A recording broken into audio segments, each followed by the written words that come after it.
لیکن خدا سے مانگنے کا طریقہ آنا چاہیے. شب جمعہ ہے، شب مغفرت ہے، شب دعا ہے. دعا مانگنے کا طریقہ آنا چاہیے.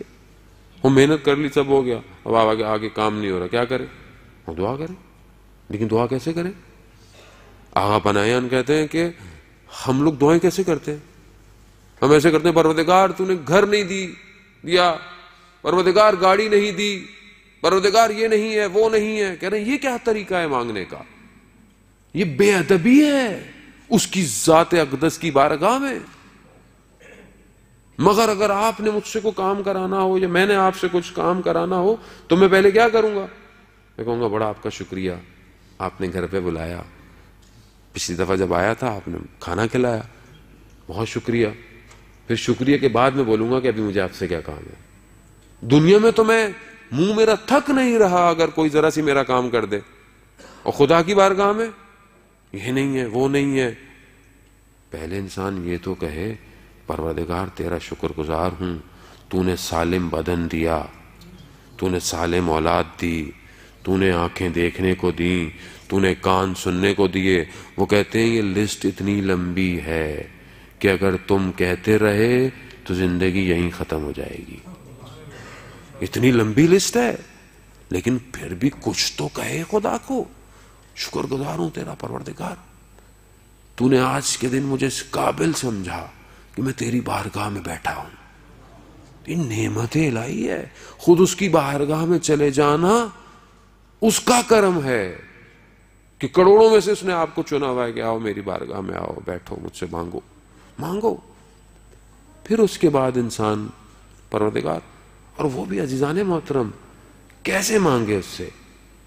پروردگار تو جانتا ہے میری ضرورت کیا ہے، مگر یہ بھی تو جانتا ہے کہ میرے لیے فائدے مند کیا ہے.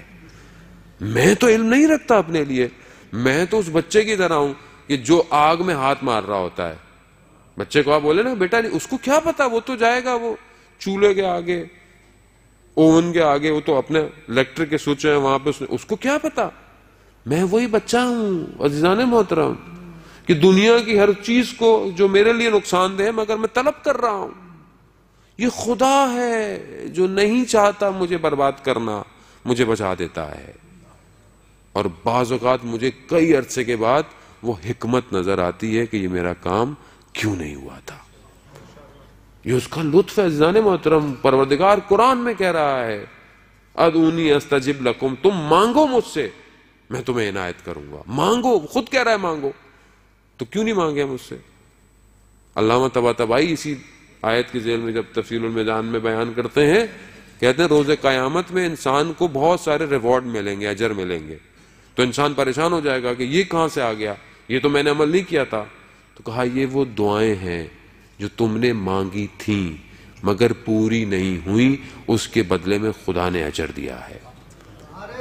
وہاں وہ شخص کھڑا ہوا کیا کہے گا کہ کاش میری دنیا میں کوئی بھی دعا قبول نہ ہوئی ہوتی. عزیزان محترم ہم سمجھنے کی کوشش کریں، ہم اپنے اور اس کے رابطے کو محکم کریں. شب جمعہ ہے اس لیے اس رات کو اتنی اہمیت دی گئی ہے کہ دعائیں مانگو. مفاتیح الجنہ کھولے، آج کی شب کی دعائیں. میں یہ نہیں کہتا کہ آپ بیٹھے ہوئے پیج پلٹتے رہیں، نہیں، تھوڑی سی دعا پڑھیں لیکن اپنی سمجھ کے ساتھ پڑھیں. یہ سمجھیں کہ پڑھ کیا رہا ہوں. یا من ارجو ہو لکل خیر، ماہ رجب کی دعا ہے جو ہر نماز کے بعد واہ منو سخط ہو کل، یعنی انسان کو پتا ہے کہ میری امیدوں کو پورا کرنے والا کون ہے. عزیزان محترم، میرے وجود اور میرے درمیان جو سب سے زیادہ قریب ہے وہ پروردگار ہے. یعنی مجھ سے بھی زیادہ میرے قریب ہے. تحمل کیجئے گا اس جملے کو، یعنی مجھ سے زیادہ میرے قریب ہے. قرآن میں ہے کہ میں شہرک سے بھی زیادہ تمہارے قریب ہوں. قریب ہے.